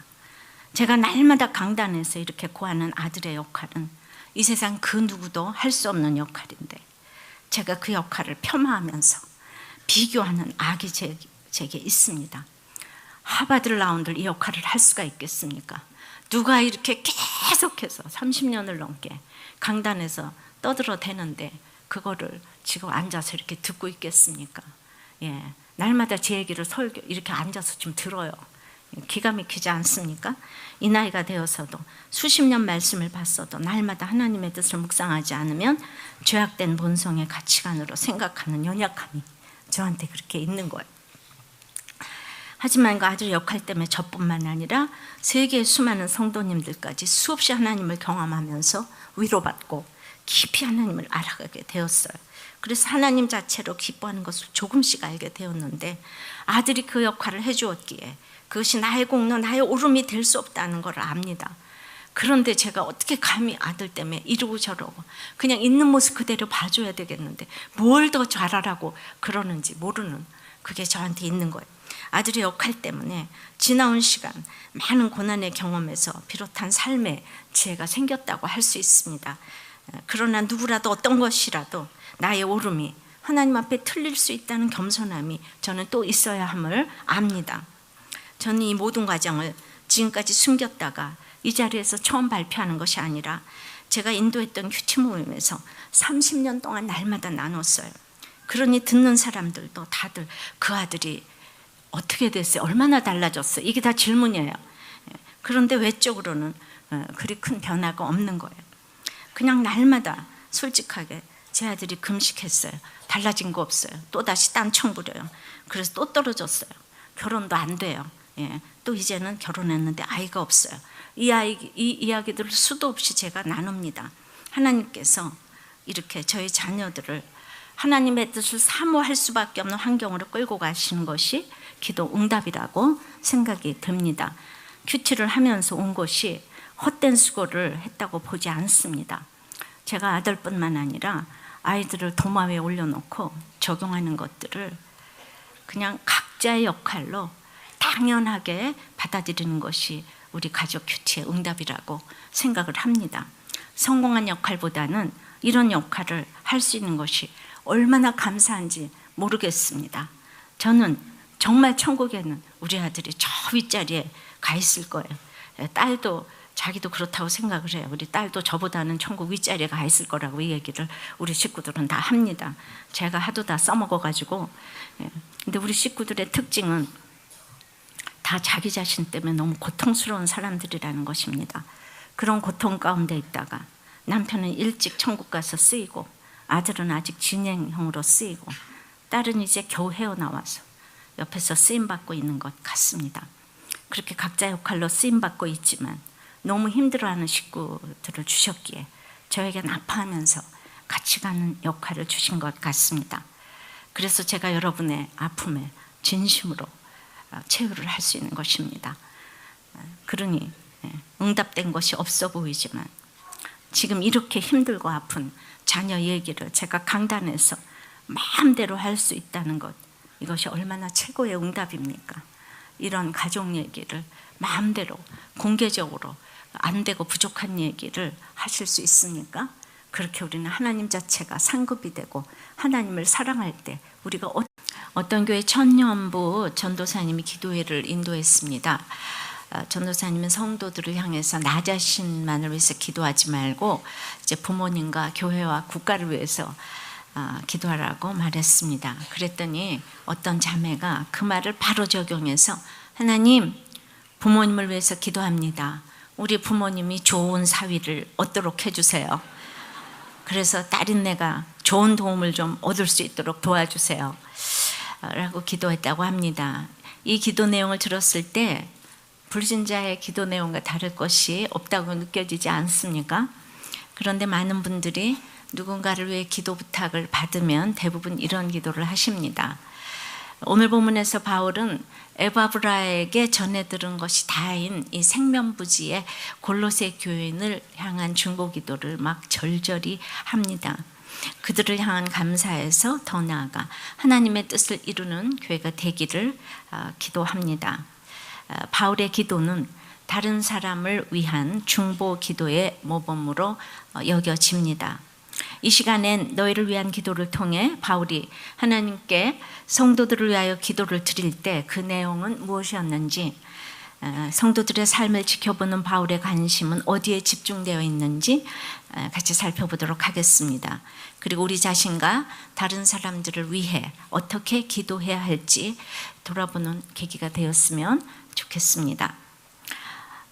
바울은 너희를 위해 기도할 때 첫째로 기도가 응답되어도 기도를 그치지 않습니다. 이것은 바울의 기도 방식입니다. 9절입니다. 이로써 우리도 듣던 날부터 너희를 위하여 기도하기를 그치지 아니하고 구하노니, 이로써는 무슨 뜻입니까? 3절에 바울은 골로새 교회 성도들의 믿음과 사랑 때문에 하나님께 감사드렸습니다. 그리고 6절에 그들이 하나님의 은혜를 깨닫고 열매 맺었다는 소식도 들었습니다. 바울의 기도가 응답이 된 것입니다. 일반적으로 우리는 기도가 응답되었으니까 이제 기도로 이로써 기도를 그쳐야겠구나, 그렇게 생각하지 않겠습니까? 그런데 바울의 이로써는 한마디로 말해 기도가 응답되었지만 그때부터 또다시 기도한다는 뜻입니다. 공부할 때뿐만 아니라 형통할 때도 기도해야 합니다. 기도가 응답되었어, 문제가 잘 풀렸네, 그래서 요즘 기도할 일이 없는데 이러시면 안 된다는 것입니다. 형통할 때 더욱 기도를 그치지 않아야 합니다. 왜냐하면 인생은 너무나 죄인이기 때문입니다. 만일 중보 기도의 대상이 내 자녀라고 한다면 자녀가 문제가 있을 때는 그냥 저절로 기도가 되는데, 그러나 잘 나가는 자녀를 두고는 눈물로 기도하기가 어렵습니다. 그러나 바울은 이로써 기도합니다. 골로새 교회 은혜를 듣던 날부터 쉬지 않고 기도했다고 했습니다. 제 경우에 엄청난 기도 제목이 있을 때라도 아침 일찍 기도를 요청하는 이 메일이 오면 그분을 위한 기도부터 하게 됩니다. 우리도 날마다 하나님을 그렇게 깨워야 합니다. 하나님께서도 들리시는 순서대로 기도를 들으시지 않을까요? 바울의 기도 방식의 또 다른 특징은 내가 아닌 우리가 너희를 위하여 함께 기도한다는 점입니다. 우리는 바울과 디모데를 포함하는 바울의 지체들을 말하는 것이죠. 우리와 너희는 너무도 중요한 교회의 요소입니다. 기도의 골방에 들어가 혼자 씨름해야 될 때도 있지만은 너희를 위한 중보 기도를 하려면 지체들의 상태와 기도 제목을 알아야 합니다. 사람에 대한 차별 없는 관심과 애정이 있어야 들립니다. 아는 만큼 보이고 아는 만큼 들립니다. 또한 들려지는 것이 중요하고 들려주는 것이 중요합니다. 그래서 듣던 날부터, 이로써 듣던 날부터가 중요합니다. 이번에 제가 팔 아픈 기도 제목을 내어놓았더니 우리 온 성도들이 얼마나 관심을 가지고 기도해 주셨는지 그 관심과 애정과 사랑을 제가 온몸과 마음으로 느꼈습니다. 덕분에 아주 좋아졌습니다. 제 몸이 제 것이 아니라는 생각이 들었고 하나님께서 정말 저를 호호 불어가시고 불어서 데리고 가시는구나 이렇게 체감하고 있습니다. 다 여러분들의 기도 덕분입니다. 공개적으로 기도 제목 내놓았다가 이렇게 수많은 분들의 기도로 인해서 저는 받은 은혜가 크지만은 우리는 연약하기 때문에 이웃들의 기도 제목을 다 외우기가 어렵습니다. 예, 저도 여러분들의 기도 제목을 다 외우기가 어려워요. 예, 게다가 공개적으로 요청하기 어려운 기도 제목을 가진 분들도 계십니다. 그래서 우리들 교회 중보기도 팀이 있습니다. 중보기도 팀에는 기도의 동력자를 길러내는 중보기도 학교와 중보기도 파수꾼, 중보기도 특공대가 있습니다. 중보기도 학교에 참석하신 어떤 분은 우리들 교회가 굴러가는 원동력은 바로 여기에 있다고 그러시더라고요. 그래서 하나님의 뜻을 알기 위해선 말씀을 봐야 하지만 하나님을 움직이시게 하려면 기도해야 합니다. 교회를 위한 기도가 끊어지지 않도록 시간을 정해 중보기도실에서 기도로 섬기고 계십니다. 여러분들이 요청한 긴급 기도 제목, 목장에서 또 낸 기도 제목, 또 나라와 민족을 위한, 선교사들을 위한 이런 제목들이 응답될 때까지 지속적으로 이제 기도하시고 있습니다. 그런즉 응답된 분들은 또 감사하다고 감사기도 제목을 내십니다. 그러다 보니까 기도가 그치질 않습니다. 지체들과 수시로 기도 제목을 나누시기를 바랍니다. 우리들 교회 홈페이지를 들어가면 기도 제목이 계속해서 업데이트되고 있습니다. 또 목원들이 카톡방에 올린 기도 제목을 이제 일을 하다가도 잠시 기도해 주시기 바랍니다. 교회가 커지니 곳곳에서 인터넷 방송으로 예배 드리는 분들이 기도 제목을 보내오십니다. 전혀 모르는 선교사님들이 수요 예배 때 저희 중보기도 시간에 기도 요청을 하시며 기도 제목을 보내시고 응답됐다는 소식을 보내십니다. 교회가 커진다는 것은 기도와 섬김의 책임이 커지는 것이라 생각합니다. 하나님께서는 쉬지 않고 기도하는 것이 우리 공동체에 주신 사명이라고 말씀하고 계십니다. 적용해 보십시오. 여러분은 다른 성도들이 형통할 때 기도가 저절로 나옵니까? 한마디로 사촌이 논을 샀는데 기도가 저절로 나옵니까? 형통할 때 기도가 나옵니까? 옆에 사람이 승진했다고 하는데 또 이제 자녀가 뭐 좋은 데 취직했다고 하는데 학교 좋은 학교 붙었다고 하는데 기도가 저절로 나옵니까? 한번 나눠보세요. 자, 여러분은 들리는 대로 들리는 순서대로 기도합니까? 하고 싶은 기도만 합니까? 그런데 바울이 이렇게 쉬지 않고 기도하는 기도 제목은 무엇입니까? 그래서 두 번째는 하나님의 뜻을 바로 알기 위한 것입니다. 이것은 곧 기도의 목적이 되겠습니다. 아까 첫 번째는 기도의 대상, 기도의 방식. 두 번째는 기도의 목적이 되겠습니다. 9절입니다. 너희로 하여금 모든 신령한 지혜와 총명에 하나님의 뜻을 아는 것으로 채우게 하시고, 바울은 제일 먼저 하나님의 뜻을 바로 알게 해달라고 기도합니다. 그래서 너희로 하여금 모든 신령한 지혜와 총명에 이르게 신령한 지혜와 총명에 하나님의 뜻을 아는 것으로 채우길 기도합니다. 그러면 하나님의 뜻을 안다는 것은 무엇일까요? 하나님도 삶의 지혜처럼 나이가 많을수록 시간이 흐를수록 자연스럽게 더 많이 알게 되는 것일까요? 아니면 성경의 교리를 집중적으로 파고 여러 신앙의 인물들을 멘토로 하면 알게 되는 것일까요? 하나님을 안다는 것은 지식이 아닌 삶의 경험으로 아는 것을 말합니다. 골로새 교회의 문제는 지나치게 사변화된 사색과 철학적 이론으로 신앙이 위협받는 것이었습니다. 하나님을 삶에서 만난 경험이 없는 사람은 자기가 아는 옳고 그름으로 도덕과 윤리의 가치관으로 세상에 이기고 또 이기려는 가치관으로 교회와 사람을 볼 수밖에 없습니다. 아파 보지 않은 사람은 아픔이 무엇인지 모르기에 옳은 말, 위로의 말을 해도 돌을 던지는 것 같은 상처를 줄 때가 있습니다. 욥의 친구들처럼 옳은 말을 하는 것이 옳은 것만은 아닙니다. 옳은 일을 하는 것이 꼭 옳은 것만은 아닙니다. 또 옳은 말, 옳은 일, 이게 다 옳은 것만은 아니에요. 나의 옳은 말을 하는 것보다는 예수 그리스도의 이름으로 말하는 것이 중요하고, 나의 옳은 일을 하는 것보다는 예수 그리스도의 법을 세우는 것이 중요합니다. 예수 그리스도의 법이 무엇입니까? 바로 사랑입니다.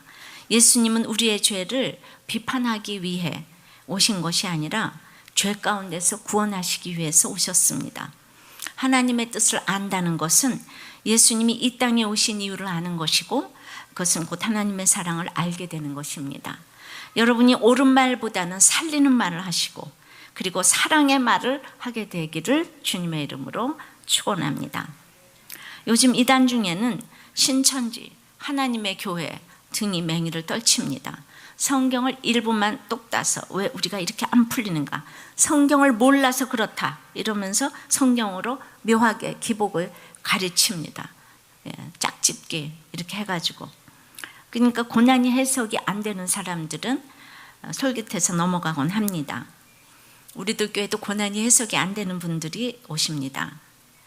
똑같은 질문이지만 그 해석은 구속사와 세속사에 엄청난 차이가 있습니다.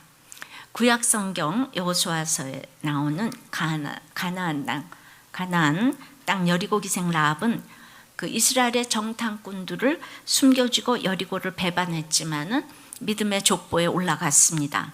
그러나 여리고 쪽에서 보면 매국노 아니겠습니까? 반면 이번 주에 우리 큐티한 사사기에 들릴라는 블레셋을 위하여 삼손을 팔았습니다. 라합은 자기 족속 여리고를 배반했지만은 의인이고, 들릴라는 자기 족속 블레셋을 위해 삼손을 팔았지만 하나님 나라의 관점에서 보면 사단의 하수인입니다. 이것이 해석이 되십니까? 라합의 적용은 상천하지에 하나님 같은 신이 없다고 적용한 믿음의 적용이었기 때문에 마태복음에 나오는 예수님의 족보까지 올라갑니다. 이 이방인 기생이. 근데 들릴라의 적용은 육신의 정욕과 재물에 대한 탐심으로 팔았기에 사단의 일인 것입니다. 그러니까 내가 제일 사랑하는 사람이 나를 사단에게 팔아 넘길 수가 있다는 것입니다. 믿음이 없으면 이렇게 되는 거예요. 이것은 신령한 지혜와 총명이 있어야 분별이 됩니다. 하나님을 안다는 것은 지식이 아닌 삶의 경험으로 아는 것을 말합니다. 하나님을 아는 것으로 채우시기를 바랍니다. 우리의 문제는 하나님의 뜻을 아는 지식이 없다는 것입니다. 지식이 없으면 방자히 행한다고 했어요. 하나님을 만난 경험이 있어야 이것이 깨달아집니다. 그러면 하나님의 뜻을 아는 수단은 무엇인가요? 오늘 신령한 지혜와 총명이라고 했어요. 이것은 구체적인 삶에서 하나님의 뜻을 아는 것입니다. 그리고 매일의 삶에서 참된 지식이 무엇인지 분별하는 것을 의미합니다. 저는 이제 중매로 결혼을 했어요. 이제 결혼 전 남편이 무이천 근무를 할 때 매주 6개월을 그 야간 열차를 12시간을 타고 정말 한 주일도 안 빠지고 금요일 날 밤차 타고 와서 토, 주 일을 보내고 주일 또 밤차 타고 내려갔어요. 천리길을. 그러니까 정말 나를 너무나 사랑하는구나. 그리고 게다가 부잣집 아들이니까 호강할 수 있을 거야 라고 생각한 것은 내 뜻과 내 지식이었지 하나님의 뜻은 아니었습니다. 그냥 육중한 몸을 딱 끌고 와서 어머니 아버지한테 무릎을 딱 꿇고 아버님 하니까 게다가 예의도 발라요. 그러니까 그냥 가진 것도 많고 배운 것도 많은 데다가 예의까지 바르니까 있을 수 없는 가장 좋은 신랑을 이제 이렇게 주신 거예요. 근데 살다가 보니 알다가 또 모르는 사람이 바로 우리 남편이었습니다. 저는 결혼을 잘못했다고 생각했습니다. 내 자신도 그렇고 주변에서도 제가 다 아깝다고 저를 불쌍히 생각했습니다. 그때 만약 이혼했었다면 어떻게 됐을까요? 10길 못 속은 알아도 한 길 사람 속은 이제 모른다는 이 말이 있습니다. 근데 다른 사람뿐 아니라 내 자신에 대해서도 모르는 것이 우리 인생입니다. 그래서 하나님에 대해서 알아야 나를 아는 거예요. 그러나 하나님의 뜻을 그렇게 해서 알면 여기서 나를 알고 상대방을 알게 됩니다. 배우자와 자녀를 알게 됩니다. 그래서 무엇이 상대방에게 가장 최선일지 두려움이 아니라 진정한 사랑으로 다가갈 수 있는 것입니다. 하나님을 인격적으로 만난 후에 남편의 구원을 위해서 병원이 망하는 것이 그 사람에게는 가장 큰 공고함일 것 같아서 그런 기도를 한 적이 있다고 했습니다. 인간적으로 보면 아내가 그런 기도를 한다는 것이 말이 됩니까? 말도 안 되는 것 같지만 우리 아까 간증하신 집사님도 15년인가 만에 암이 걸려서 돌아오셨잖아요. 근데 믿음이 없으니까 차마 그렇게 기도를 못하는데 저는 이제 영생이 최고라는 것을 아니까 암은 아니지만 병원이 망하도록 그게 조금 낫지 않아요? 예. 건강을 가져가면 또 뭘 못할 것 같으니까. 그런데 그 하나님께서 그만큼 남편의 구원에 대해 절박한 마음을 주셨기 때문에 두려움 없이 기도할 수 있었습니다. 정말 하나님 나라만 바라보지 않았다면 할 수 없는 기도였습니다. 제가 워낙 기도를 세게 했기 때문에 오늘날 이런 이상한 일이 이렇게 일어나고 여러분들이 저를 바라보고 뭐 이러고 있네요. 정말 제가 하나님을 좀 이제 사랑했던 것 같아요. 환란이 우리를 양육시켜가는 주제가 된다고 합니다. 고난을 당하더라도 몸이 아프고 망하더라도 이를 통해 조금이라도 더 일찍 하나님의 뜻을 아는 것으로 채워진다면 그것만큼 축복이 어디 있겠습니까? 그런 사람, 그런 공동체는 하나님께서 완전히 책임지실 것입니다. 우리 QTM의 이사이신 정근도 목사님은 지혜란 하나님을 영화롭게 하고 그분을 영원토록 즐거워하는 삶에 도달하기 위한 최선의 방법을 아는 것이라고 했어요. 총명은 매일 실제 삶의 상황 속에 그것을 구체적으로 활용하는 분별력, 응용력을 의미한다고 했습니다. 다시 말해 신령한 지혜와 총명이란 이단에서 말하는 신비스러운 체험, 예언 이런 것이 아닙니다. 구체적인 삶에서 하나님의 뜻을 아는 것입니다. 적용해 보세요. 여러분은 어떤 부분에서 하나님의 뜻을 알고 싶습니까? 주식에 대해서 알고 싶어요? 결혼에 대해서 알고 싶으세요? 하나님의 뜻을 아는 것으로 채워지기를 사모하십니까? 그러려면 고난이 와도 말씀을 사모하게 해달라고 그렇게 기도할 수 있어야 합니다. 여러분은 배우자와 자녀에 대해서 얼마나 알고 있습니까? 한번 나눠보세요. 바울은 골로새 성도들이 하나님의 뜻을 아는 것으로 채워지기를 기도하고 있지만 그 자체가 마지막 목적은 아닙니다. 바울은 우리가 왜 이토록 하나님의 뜻 아는 것을 추구해야 하는지 그 다음 구절에서 설명을 합니다. 세 번째는 바울의 기도의 내용입니다. 이것을 4가지로 살펴보겠습니다. 기도의 방식, 기도의 목적, 기도의 내용. 자, 첫 번째는 주께 합당하게 행하여 범사에 기쁘시게 하는 기도를 합니다. 그래서 10절에 주께 합당하게 행하여 범사에 기쁘시게 하고, 하나님에 대한 지식은 생각에만 머물러서는 안 되고 반드시 행동으로 옮겨져야 합니다. 행함은 성경에서 그리스도인의 삶의 성격을 묘사하는 특별한 단어입니다. 하나님의 뜻을 알려면 그 뜻에 합당하게 행하는 삶이 수반되어야 합니다. 바울은 특별히 합당하게라는 단어를 즐겨 사용하였습니다. 예를 들어서 부르심을 입은 부름에 합당하게 행하라, 복음에 합당하게 생활하라, 하나님께 합당히 행하라, 성도로서 합당하게 행하라. 합당하게 행하려면 하나님을 알아야 되잖아요, 그죠? 그러니까 하나님을 알려면 말씀을 사모해야 되는 거죠. 그러니까 말씀을 사모하려면 고난이 와야 되는 거죠. 이게 이렇게 공식처럼 나오는 거죠. 이 고난이 없이 이게 이렇게 그 합당하게 행하는 게 참 어려운 것 같습니다. 제가 수십 년 성찬식을 봐왔어요. 그런데 처음에 성찬식을 집례를 하니까 정말 제가 아무것도 아는 게 없어요. 예. 그래서 이 성찬식 그리고 이제 세례식을 위하여서 설교 준비보다도 더 떨리고 얼마나 공부를 했는지 모릅니다. 정말 아무리 50년 넘게 그때 이제 맨 처음에 개척했을 때 성찬과 세례를 날마다 봐왔는데 직접 행해보지 않으니까 아무것도 모릅니다. 여러분 여기 나와서 성찬 한번 인도해 보실 사람 있어요? 있어요? 그러니까 그게 내가 당해보지 않으면 내 거가 안 되는 거예요. 내가 한번 해보지 않으면 내 거가 안 되는 거예요. 큐티도 내가 하지 않으면 내 거가 안 되는 거예요. 남이 아무리 새벽기도 큐티 목사님들이 설교를 하셔도 여러분들이 큐티하지 않으면 여러분들 것이 되지 않는 거예요. 한 절이라도 여러분들이 생각하고 묵상을 띵크 하셔야 되는 생각해 보셔야 되는 거예요. 성경을 아무리 봐도 내가 한 번도 적용하지 않았다면 성경을 모르는 것과 같습니다. 그러니까 하나님을 알아야 하나님께 합당하게 행할 수가 있습니다. 하나님이 어떤 분이신지 무엇을 좋아하시는지 이걸 알아야 합당하게 행할 수 있잖아요. 그러니까 이 기도, 이 너희를 위한 기도, 중보기도는 하나님을 알아야 되는 거예요. 그 사람이 하나님을 알기를 간절히 기도해야 되는 거예요. 그냥 돈 나와라 떡 나와라 이런 기도를 해주시는 게 아니에요. 하나님을 알게 기도하셔야 되는 거예요.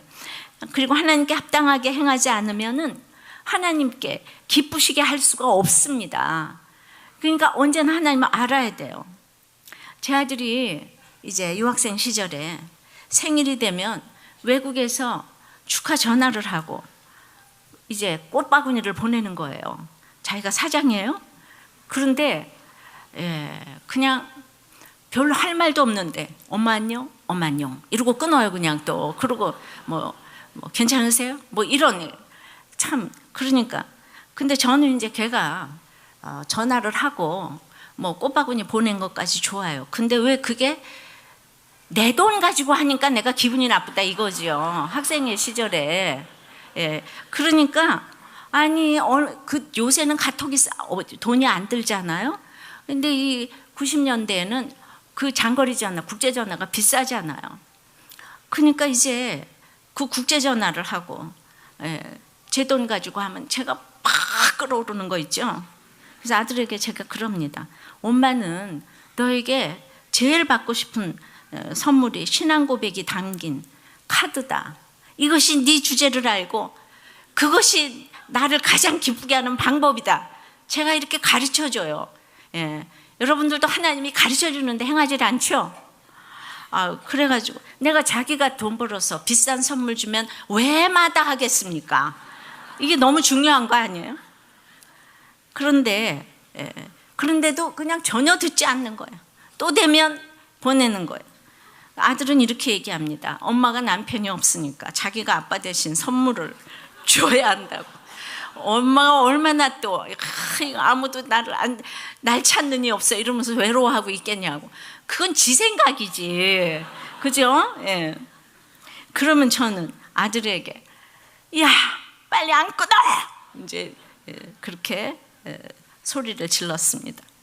돈이 막 착착 넘어가는 거 같은 거예요. 하나님도 마찬가지입니다. 엉뚱한 기도하는 성도님들에게 빨리 그 기도 안 그쳐 라고 말하실 것이에요. 그리고 네 주제를 좀 알아라. 기도도 어떻게 그런 기도만 하냐 이제 이러실 것입니다. 그렇게 기도하는 사람들은 적용이 안 되는 인생입니다. 그래서 아들은 엄마를 기쁘게 한다고 비싼 선물 사고 돈 쓰고도 욕을 바가지로 먹습니다. 여러분들도 부지런히 교회 오고 큐티하고 새벽기도 하고 이렇게 하고 나오는데 혹시 하나님께 욕을 바가지로 먹고 있진 않아요? 그러니까 맨날 하나님께 내가 삐졌다고 이러고 이게 하나님께 욕 먹는다고 내가 뭘 하면 잘한다는 게 없어. 우리 하나님은 왜 모든 일이 안 되는 거야 이러는 거잖아요. 이게 하나님한테 욕을 바가지로 먹는 거예요. 날 이게 욕하는 거지? 적용해 보세요. 여러분들은 주께 합당히 행합니까? 사람에게 합당히 행합니까? 이렇게 합당하게 행하고 기쁘시게 하면 두 번째는 모든 선한 일에 열매를 맺게 하시며로 이어집니다. 10절입니다. 모든 선한 일에 열매를 맺게 하시며 하나님을 아는 것에 자라게 하시고. 선한 일이라는 것은 주님의 일입니다. 그러나 우리는 모두 자기 일의 열매를 또 맺기에 바쁩니다. 자기 일의 열매 맺는 사람에게 선한 것이 없습니다. 사사시대를 보면 사사들이 다 그때 왕이 없으므로 자기 소견에 옳은 대로 행했다고. 자기 소견에 옳은 대로 레위 사람이 첩을 두고 첩은 행음을 하고 그 또 첩을 찾아가고. 너무 웃기지 않습니까? 이게 다 자기 소견에 옳은 대로 각자 하나님의 뜻을 모르니까. 선한 일의 열매를 맺으려면 생명이 있어야겠지요. 여러분에게 생명이 들어갔으면 반드시 그 씨가 썩어지고 죽어져서 열매를 맺고, 그걸 보고 다른 사람들이 저 안에 생명이 있구나 이렇게 쳐다보게 되는 것입니다. 이제 생명이 있으면 아무리 땅속에 들어가도 아무리 시간이 지나도 대나무도 3년 있으면 죽순이 나오잖아요. 그러니까 생명이 있어야 되는 거예요. 선한 일에 열매를 맺으려면 생명이 있어야 되는 거예요. 내가 예수를 믿었는데 아무 전도의 열매가 없고 성품의 열매가 없고 내적인 열매, 외적인 열매가 없다면 나의 믿음을 다시 점검해 봐야 합니다. 믿음은 반드시 생명의 열매로 나타나게 되어 있습니다. 근데 우리는 또 열매를 맺어야 한다고 하면 다 전도의 열매를 또 맺어야 되는 걸로 아는데요. 갈라디아서 5장 말씀에 나오는 성령의 열매는 우리가 맺어야 할 내적 열매입니다. 사랑과 희락과 화평과 오래 참음과 자비와 양성과 충성과 온유와 절제. 열매 중에서 절제가 제일 어렵네요. 술도 절제해야 되고 담배도 절제해야 되고 모든 관계도 사실 그러니까 부족하지도 넘치지도 않게 절제해야 되고 여자도 절제해야 되고 남자도 절제해야 되고 자녀도 절제해야 되고 절제가 제일 어려운 열매네요. 이렇게 내적인 성품의 열매부터 맺어질 때 외적인 행함의 열매도 맺어질 수 있고 그러면서 저절로 전도의 열매도 맺을 수 있습니다. 여러분들에게 부족한 부분은 어떤 부분입니까? 그 부분을 기도 제목으로 놓고 간절히 기도해 보시기 바랍니다. 선한 일에 열매 맺으려면 열심보다는 침묵이 우선입니다. 가만히 기다려야 합니다. 장마 떼약볕이 내리쬐더라도 결국은 더욱 자라게 하여 열매 맺게 하려는 목적이 숨겨져 있는 것을 알아야 합니다. 장마비가 아주 복된 것이에요. 만약에 여름에 선선하고 선선한데 비도 안 오면 아주 좋잖아요. 그죠? 저는 좋아하지만 비 싫어하는 사람도 많더라고요. 그렇게 이제 그 당시에는 좋아 보여도 가을이 되면 열매가 없지 않아요. 열매를 맺으려면 떼약볕이 와야 되고 비가 많이 와야 되는 거예요. 그래서 그렇게 열매가 이제 떼약볕 장마비를 통해서 열매가 주렁주렁 맺히면 영광의 힘이 생기는 거예요. 제가 전도할 때 눈에 보이는 이런 열매들이 하나도 없었으면 사람들이 우리들 교회로 왔겠습니까? 드러나진 않았지만 늦은 비, 이른 비, 떼약볕, 홍수 이런 것이 많았기 때문에 영광의 힘이 생긴 것이었습니다. 여러분은 적용해 보세요. 여러분은 선한 일에 열매를 맺고 있습니까? 자기 일에 열매를 맺고 있습니까?